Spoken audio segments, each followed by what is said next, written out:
Donald Trump called him tough. Rush Limbaugh read one of his articles live on his radio show. Ann Coulter tweeted that article to her 1.5 million followers and declared, "Every sentence is perfect." Ladies and gentlemen, your host, former chief editor of the Jewish Press, Elliot Resnick. Welcome to the Elliot Resnick Show. It all started 2 weeks ago. Tucker Carlson, who is a hero to many conservatives, criticized America's decision to drop the atom bomb on Hiroshima on August 6, 1945. Quote, "If you find yourself arguing that it's a good thing to drop nuclear weapons on people, then you are evil," he said. Well, that comment set off a storm, with some conservatives defending Tucker, but many more castigating him for besmirching the honor of our ancestors who saved the world from the evil machinations of the German and Japanese empires. Joining us today is Mike Cote, who last year wrote an excellent article under the title, "Dropping the Bombs Was Good, Actually." Cote is a writer and historian who focuses on geopolitics, foreign affairs, and war. He has a master's degree in European history from Seton Hall University, and his articles have been published by National Review, The Federalist, and his own website, rationalpolicy.com. I will have a link to that website in our episode description. Mike, welcome to the program. Thanks so much for having me, Elliot. Pleasure and honor to have you. I read your article, but for those who didn't, let's go through some of your arguments. Sure. In the beginning of your article, you address one of the most common claims made about the atom bombs and the decision to drop them, which is the critics argue that the atom bomb was so devastating that America could have simply dropped it on an empty piece of land, did not need to drop it on Hiroshima, and Japan would have been so scared after they saw the effects of the bomb that Japan would have immediately surrendered just from that show of force. What do you say to that in response? Yeah, so that's one of those arguments that I think assumes more in hindsight than anything else. At the time, we had only tested the atomic bomb once, and we only had 2 other atom bombs in our arsenal. So dropping one of them on an uninhabited piece of land very well could have resulted in them surrendering. I don't think that would be likely given the honor culture of the Japanese, as well as the potential for a problem. Again, we tested this weapon once. It could have been a dud, could have dropped and had no real impact. They could have not really seen the explosion and the devastation for what it is. We'd have to agree with the Japanese on a site that would work. They'd have to agree to actually send an observer, and that observer would have to actually agree that, wow, this is really a truly devastating weapon that we need to immediately surrender for. And for me, that doesn't really seem like that's going to actually happen in real life. As we saw in the actual war itself, Japan didn't actually surrender after the first atom bomb that did destroy Hiroshima. It took a second bomb on Nagasaki, as well as the emperor actually intervening in the war cabinet himself to get the Japanese government to surrender unconditionally. And it's one of those things, too, where, say we have a demonstration of the bomb on Monday of one week. The Japanese observer is there. He agrees that it's devastating. He goes back to the war cabinet to talk about it. This could take weeks to actually negotiate and arrange a surrender. And during that time, there would still be fighting on various fronts in Asia. We always think about the American campaign taking the islands and going up to Okinawa, and then eventually possibly invading the home islands of Japan. But there were various other campaigns going on. In China, in Manchuria, the fighting was devastating. The British and Australians were fighting in the Malay Peninsula to try to liberate Singapore, and that was something that could have cost millions of lives altogether. And that time, as long as things keep waiting, we're going to have tens of thousands of more casualties just because of the intensity of the actual fighting. So dropping the bomb on an uninhabited piece of land may not have worked. It may have taken so long that the casualties would have been worse than the actual dropping of the bomb on Hiroshima or Nagasaki. And again, we have no idea if the Imperial Japanese government would actually agree to surrender after doing that. How far away were we from developing a third atom bomb at that time? From the research that I've done, it would have taken at least a few more weeks. And again, if the Japanese knew, they didn't know that we only had 2 bombs remaining, and we used both on Japan itself. So if they had realized, we dropped the 2 bombs on Hiroshima and Nagasaki, they choose not to surrender, and then all of a sudden it takes several weeks for us to actually drop another one of those bombs, it's very possible they could have just said, oh, they don't really have any more of these. We can just keep fighting. So that's one of those things where that time delay could have caused serious complications in the war fighting. It would have allowed Japan to more heavily prepare for a defense of the home islands if we were to have to invade at all. And that's the third bomb. Would a fourth bomb have also taken several more weeks after that? Yes, it seems like based on everything that I've read, that this would be a multi-week process per bomb. We had developed these three and then tested one in the Trinity test, which was just a couple months, I believe, before the actual dropping of the atom bombs. So it would have taken some more time to do that. And we weren't really in the process immediately of developing those bombs right away. Okay, so I want to ask you two questions. I'm not sure which one to ask first. I'll ask them both together, and you can decide which one to answer first. Number one, when you read articles about this decision, some people say, well, it would have cost maybe an extra 100,000 or 200,000 American lives had we not dropped the bombs and gone with some different strategy. And other people say, like in your article, it would have cost millions of lives. So which is it? Is it like 100, 200,000 or is it a million? So that's one question. The other question, which I'd like to ask is, it's also sort of a comment. You write, and other people write this also, the atom bombs didn't just seem to have saved American lives, they also seem to have saved many Japanese lives, which people don't really talk about. So if you could address those 2 points in whichever order you feel is best. Yeah, sure, absolutely. So if we talk about first the American lives that would have been cost, we need to remember that Harry Truman, the president at the time who decided to drop the atom bomb, his responsibility was to safeguard American lives.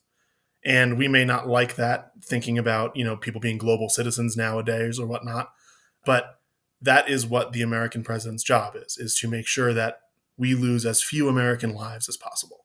So any additional American lives that would have been lost that would be unnecessary would have been a dereliction of his duty. At the same time, like you said, some people think it's, not too many casualties would have happened. But if you actually look at the invasions of the various islands leading up to the home islands of Japan, we had taken Saipan, which is now an American territory. We took Okinawa, which is the southernmost island of Japan. And both of those were absolutely intense battles. They led to the deaths of almost all of the Japanese defenders on those islands. As again, mentioned a bit earlier, the honor culture aspect of this really can't be overlooked. We think about samurai and things like that as being way back in history, but that culture really lasted through the Second World War in Japan. You had the lionization of suicide pilots and kamikaze attacks, and you had the various plans of people to do basically suicide charges. And that's what we saw on Saipan and Okinawa, where various groups of Japanese soldiers essentially rushed headlong into machine gun fire when they were low on ammunition. And this was something that was really just throwing waves of humans at a target. We've seen human wave attacks happen in the current Russo-Ukrainian war, but these were nothing like that. These were truly suicidal attacks, and oftentimes ended with the commander who ordered those attacks committing ritual suicide himself. This also related to Japanese civilians. They were propagandized throughout the war that Americans were bloodthirsty, that they would rape their women, that they would destroy their houses and farms. Obviously, Americans did nothing of the sort. There were difficulties in the war on both sides, but the Japanese were quite evil in how they treated prisoners of war, how they treated civilians of occupied nations. And basically, to me, this was projection. They were trying to say, hey, we're doing this to all these other people, and the Americans are going to do it to us if we allow them to. And that, alongside with that honor culture, really did supercharge the civilian population and the military population as well to give everything, including their lives, in defense of these islands that had never been successfully invaded throughout all of Japanese history. And so if you look at Saipan especially, there's something called the Saipan ratio that was used basically to understand how many and project how many American soldiers may die in an invasion of the home islands. So basically that ratio was 1 U.S. soldier was killed for every 7 Japanese soldiers who were killed, which again is a very high ratio that's devastating for the Japanese. And it would essentially lead to, if that was projected out properly, to 130,000 U.S. deaths on the island of Kyushu alone. That is not the largest Japanese island. Honshu is, that's where Tokyo is, that's where Kyoto is, pretty much the major cities of Japan. And this is a smaller island that's just south of that. And if that was going to lead to 130,000 U.S. deaths, it would lead to about 800 to 900,000 deaths of Japanese soldiers, essentially all the defenders of the island, as well as about 800,000 civilians. On Saipan, a full third of the civilian population died. And again, most of that was not due to American forces indiscriminately killing civilians. It had to do with the strategy of Japanese defense. It had to do with the propaganda that was really brainwashing these civilians. And it had to do with the culture of the Japanese Empire itself. And that would be just one island. If we were to move on to Honshu, the larger island, the casualties would be even more immense. And this doesn't include the POWs that the Japanese held across the Pacific. They basically said that if the home islands were invaded, the order would go out to execute all of these Allied prisoners, British, American, Chinese, Australian, etc. And that in and of itself would count for another 100,000 deaths or so.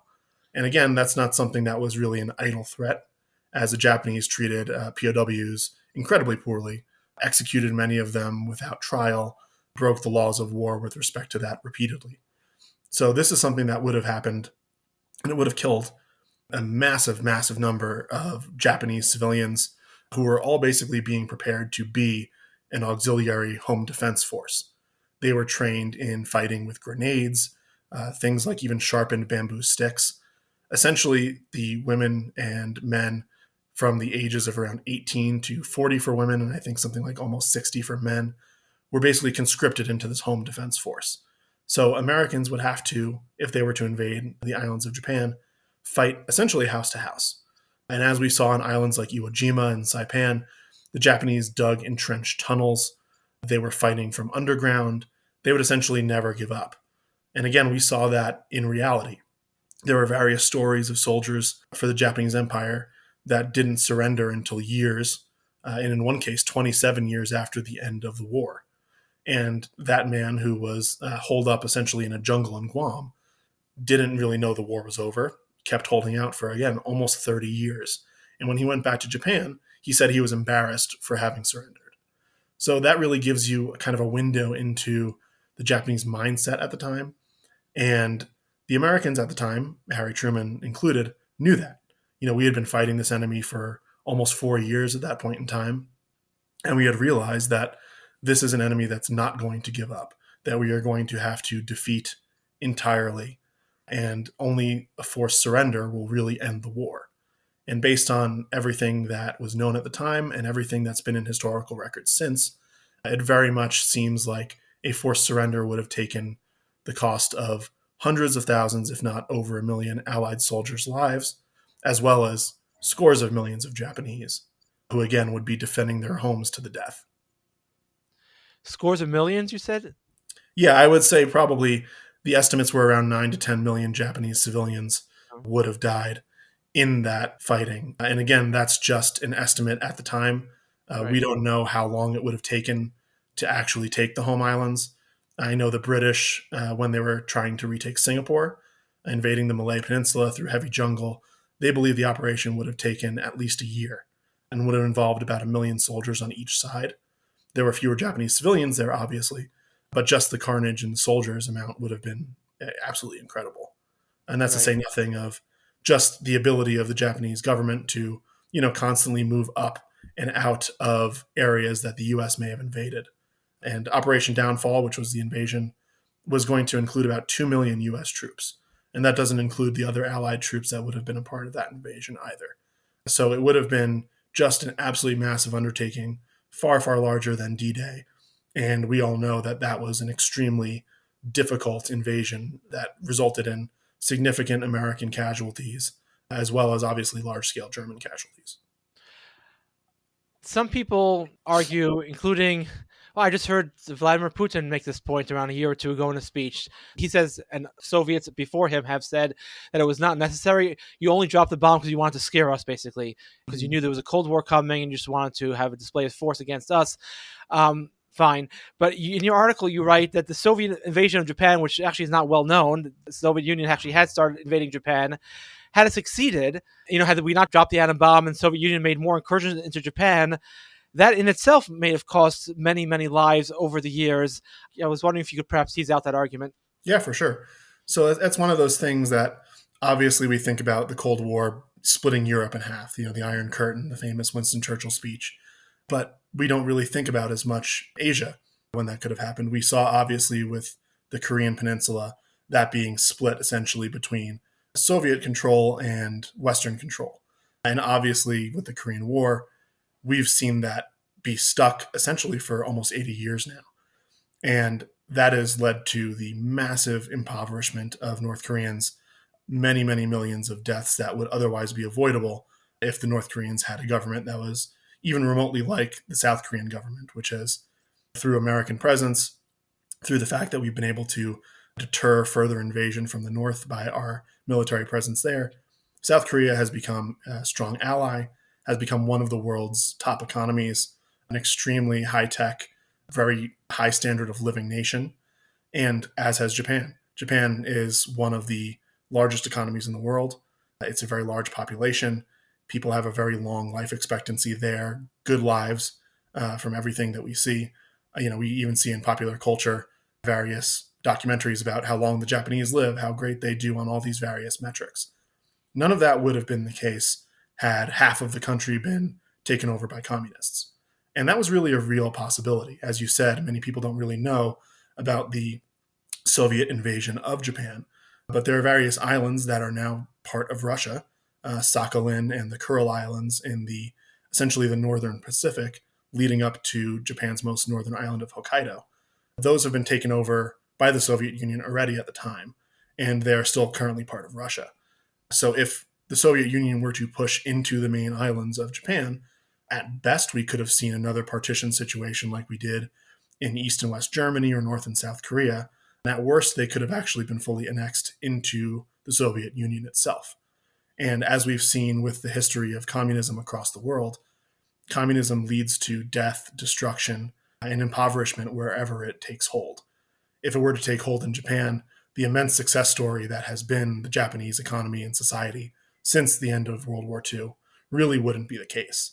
If Japan had to focus so much on defending itself from another, semi-Japanese communist threat, that would have completely changed the way that Japan developed as a parliamentary democracy, as well as an economy, a society, and potentially they would have been more militarized than they have been now. I meant to actually complete my argument earlier, which is that even if it was a show of force against the Soviet Union, that actually wouldn't, as you just basically argued, wouldn't necessarily have been a bad thing, considering what the Soviet victory over even part of Japan would have meant. Whenever people discuss this issue, so they often discuss pragmatics, and your article's probably one of the best, or the best article I've ever read about laying out all the pragmatic results that came about through the decision to drop the atom bomb. But I think we also need to discuss a teeny bit ideology or moral philosophy, because if I had said to you, I could drop an atom bomb on 100,000 innocent, British civilians to end the war in some, crazy invented scenario, you would have said, no, that's wrong, because these people did nothing wrong. I think part of the argument is, at least to some degree, in wartime, civilians are not completely innocent. That when a nation goes to war, it's the whole nation going to war. In this connection, I'll just share with you a study I recently read, which is they presented ordinary people, with 3 different scenarios. The Taliban is meeting, I think it was done like 10, 15 years ago. You have the top Taliban leaders meeting in the basement of some Afghanistan building. And you have the decision, should you strike that building? Now, in the top part of that building, there are 40 civilians. And here's 3 scenarios. Either the civilians are Afghani civilians, or they're Indian civilians, or they're American civilians. And they asked people, would you strike this building?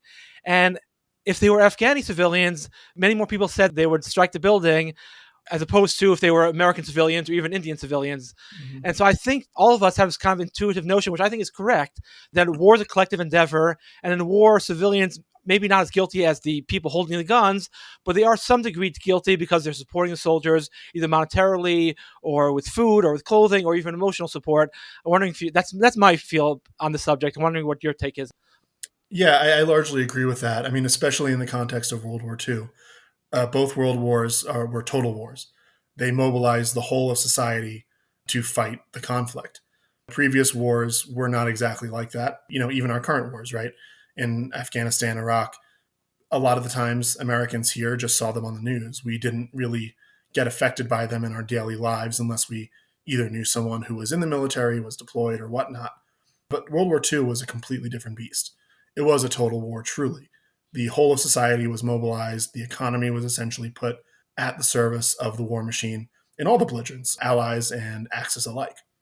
The Japanese were not a democracy. They did not elect their government, but they did generally, by and large, agree with that government's aims. The figurehead, the emperor, was the god of many Japanese civilians, essentially believed that he could do nothing wrong, was a deity-type figure. And this ideology, combined with the relatively long-term ideology, I would say, of the Japanese Empire from the late 1800s on, it was just as Germany was, explicitly genocidal. Essentially, they saw themselves as better than every other Asian race or ethnicity. And that's why when they went into so many of these countries, starting with China in the 1930s, and then moving on to various colonies of the British, French, and Americans, including the Philippines, they basically took these civilians as slaves, murdered them en masse, did medical experimentation on them, various other horrible atrocities that were considered atrocities at the time. And I think that's another key to this whole argument, is not being what I would call a presentist. We need to put ourselves back in the shoes of people at the time. You know, when people decry the founding fathers for owning slaves, absolutely nobody should own slaves today at all. At the same time, in the 1700s, slavery was something that had been going on totally unabated for millennia, with very little pushback. Essentially, after the Enlightenment, the Western world was the progenitor of that pushback against slavery. And so if we're trying to do moral judgments with respect to World War II, we need to look back at what things were actually like in the 1940s, what warfighting was actually like, and the targeting or the destruction of various civilian populations or cities was completely logical and normal within the laws of war. Nowadays, obviously, we see targeting civilians as being bad and wrong. At the same time, we also have weapons that can avoid targeting civilians. In 1945, we did not have precision-guided munitions. We had saturation bombing, cluster bombing, firebombing. These were various things that would be able to hit targets, but not as nearly as accurately as, with the survey that you mentioned, hitting a specific house, right? We couldn't really do that. We could hit a general area. As I wrote in my article, the bomb Fat Man that was dropped on Nagasaki did actually hit the target that it was aiming for, which was a large factory complex. But we couldn't target specifically, one house, one car like we can do nowadays. And so looking at civilian casualties in the past through a current day lens really doesn't work as good history or as doing good moral judgments. And as I said, again, like you said as well, the war fighting was really a total endeavor. These societies, these civilians were part of the conflict. They were benefiting from the slave labor that was extracted from the Chinese. They were benefiting from the sexual slavery of Korean women. These were all things that were not hidden from the Japanese public. They were well known. The ideology of supremacy, Japanese supremacy over the various other races of Asia, and the goal, basically the similar goal that Germany had, to expand and conquer these lesser countries and use them as essentially either slave labor, farm labor, living area for Japanese civilians, was something that was deeply, deeply entrenched in the imperial Japanese mindset. So you can't exactly separate the civilians entirely from the government in ideology. And again, with the technology and the doctrine of war that was commonplace and widely accepted at the time, that was not something that really was done. And also, I think people, when they discuss this issue, they say, dropping bombs on civilians is horrible. But what are the alternatives? So in previous wars, right, we didn't have these bombs being dropped by planes. So what did they do beforehand? So in World War I, they had a naval blockade of Germany. I read an article recently, and maybe it's not correct because the last 5 years I've been much more skeptical about things you read. So I don't know if this is true, but this was a historian arguing that the same number of civilians were killed in World War I with a naval blockade than were killed in World War II with bombs being dropped all over the place. I think it was the number was 800,000. And a blockade or a siege was a common tactic of war, dating back thousands of years. This is not a new thing.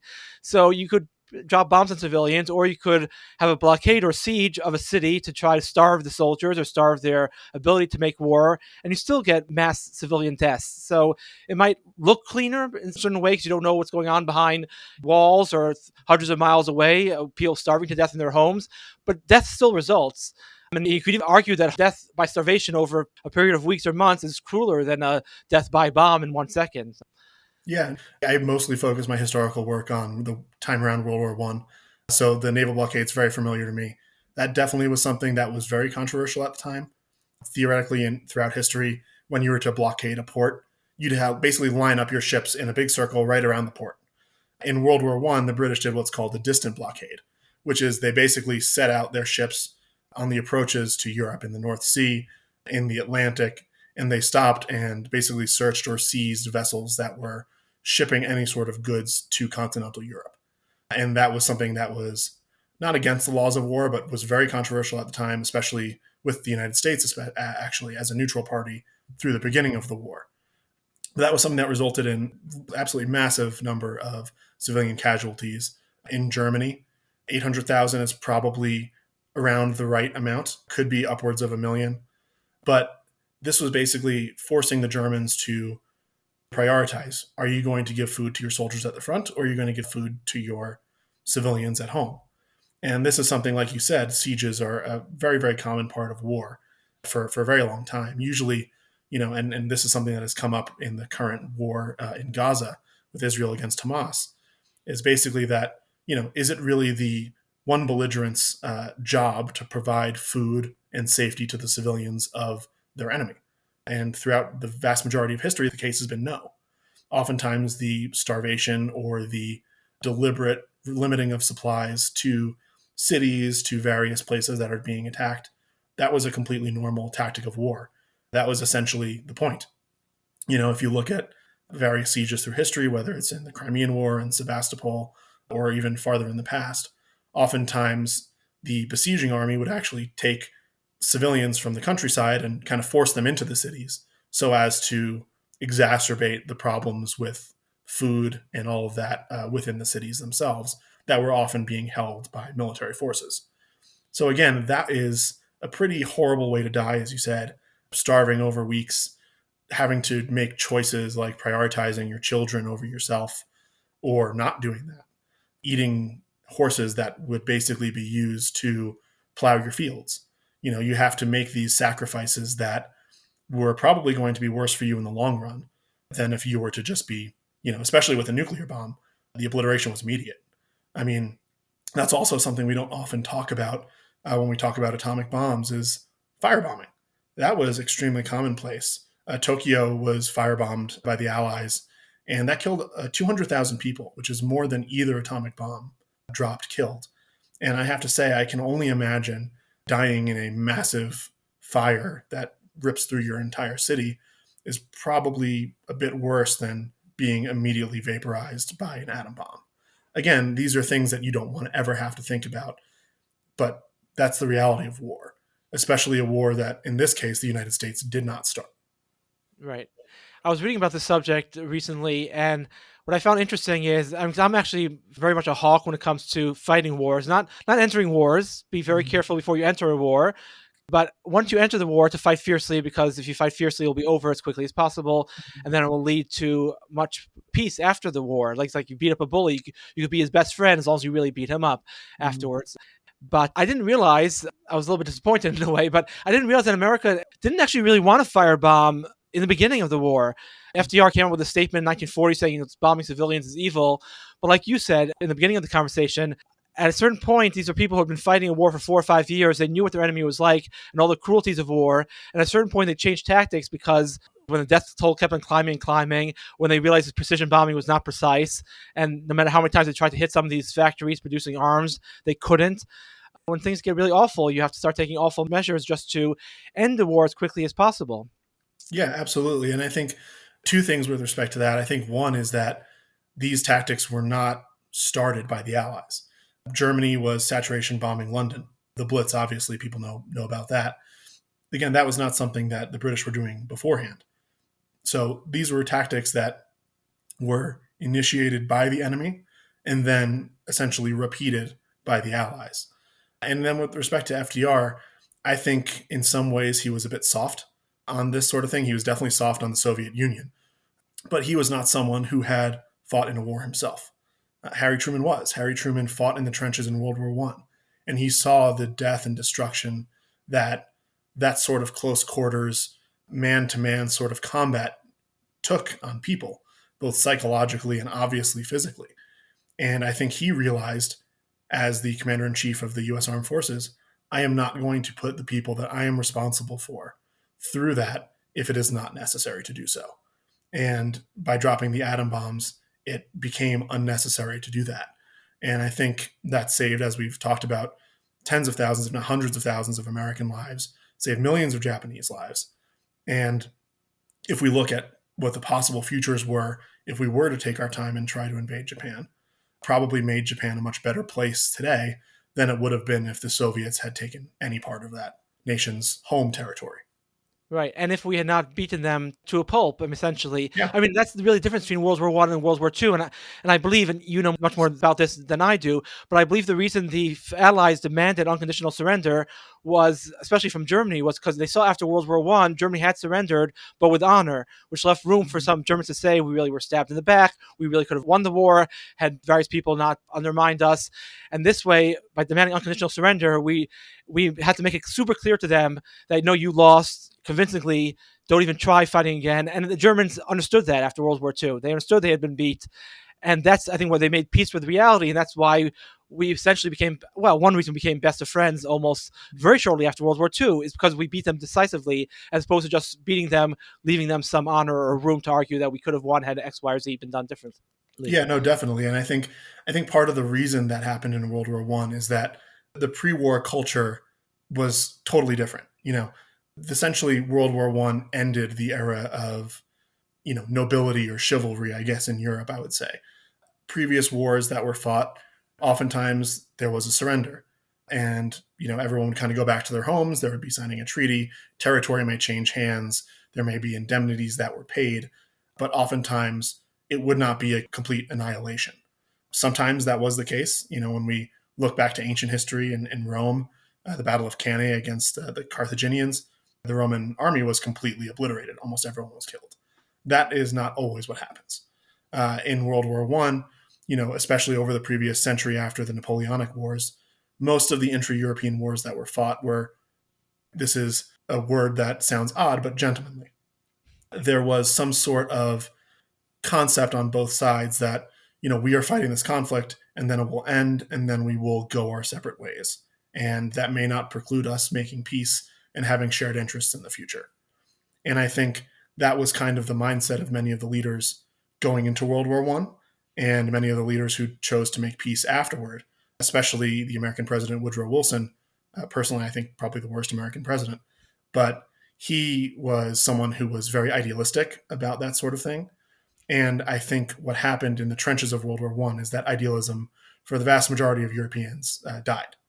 And basically they realized that total war is absolute hell. It is horrifying, and it is something that, basically takes up all of the energies of society.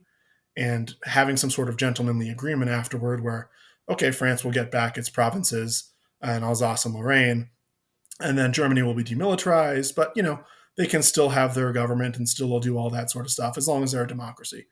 That was not exactly something that ended up working out, because you had people like Adolf Hitler, who did serve in the First World War and was injured in the trenches, who believed that, that was a total war and we didn't lose it because they didn't force us to lose it. And as you said, that led to the demands for unconditional surrender in the Second World War, which I think were correct. All right, well, thank you for the fascinating discussion on Japan. Before you leave, though, I just wanted to quickly discuss another article you wrote, Sure. which I think is an important topic that's not discussed very much, but potentially, unfortunately, could be very important, which is the threat to our undersea cables. I'm not going to really speak about it. I'm going to let you do all the talking. So what are these undersea cables? Why are they important? And why are you worried about them? Sure. So basically, undersea infrastructure has been around since before World War I. That's when the first cables to send telegraphs and all across the Atlantic and Pacific were laid. And that's one of the reasons why I got interested in the topic, is that my graduate work in history was revolving around some of this sort of same warfare in World War One. But basically now, we think about Wi-Fi, we think about cell phone signals, all just kind of traveling through the air, being used by satellites. But the vast, vast majority of internet traffic, which is essentially all of commerce in the modern day, travels through undersea cables, which are linked from various countries and can cross extremely large spans of territory. Some cross the entire Pacific Ocean. And these cables transmit all sorts of things, from our social media memes to diplomatic communications. I think about $10 trillion per day of financial transactions, any sort of communications between various peoples.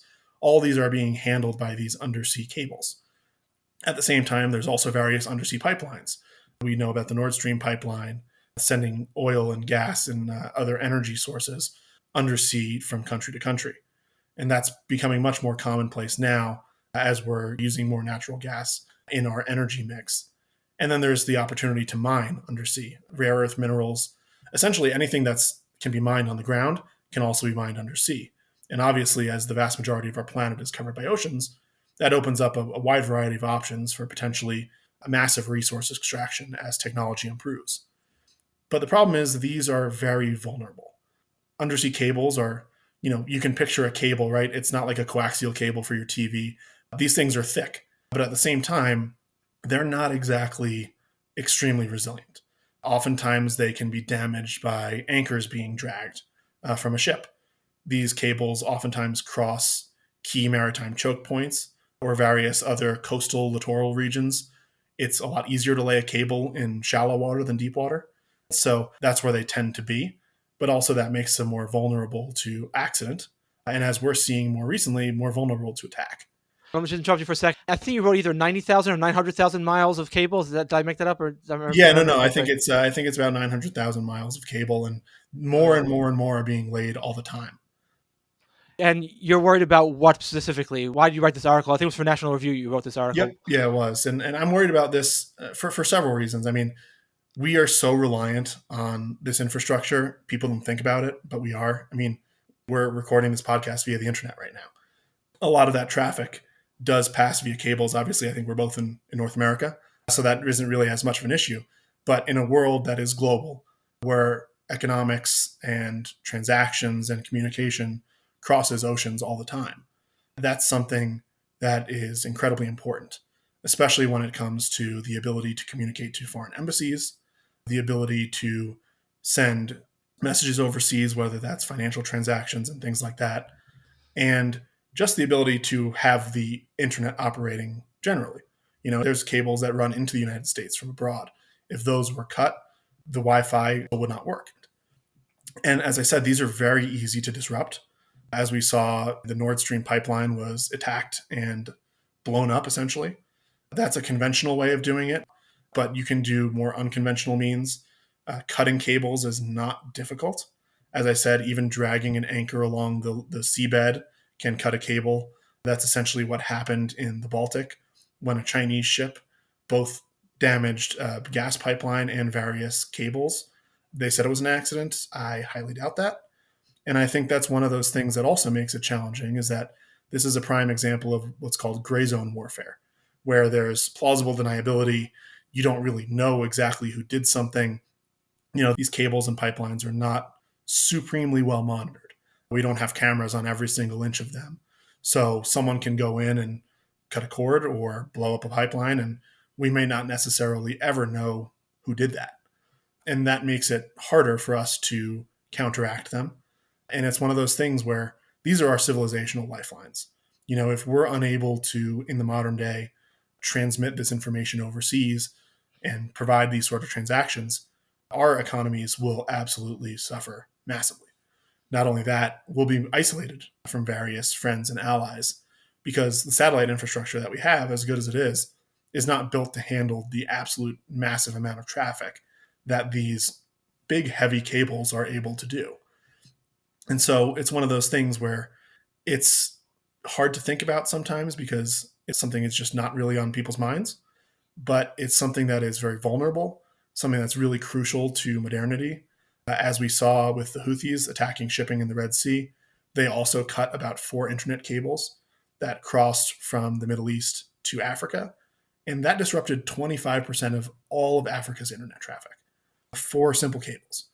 And the problem is they're much easier to cut than they are to fix.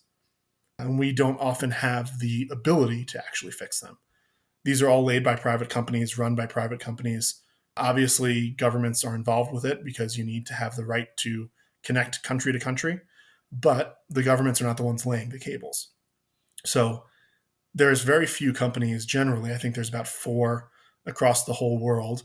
And now there's going to be 5 because China is getting into the game with its state-run enterprise Huawei, which is, again, another concern.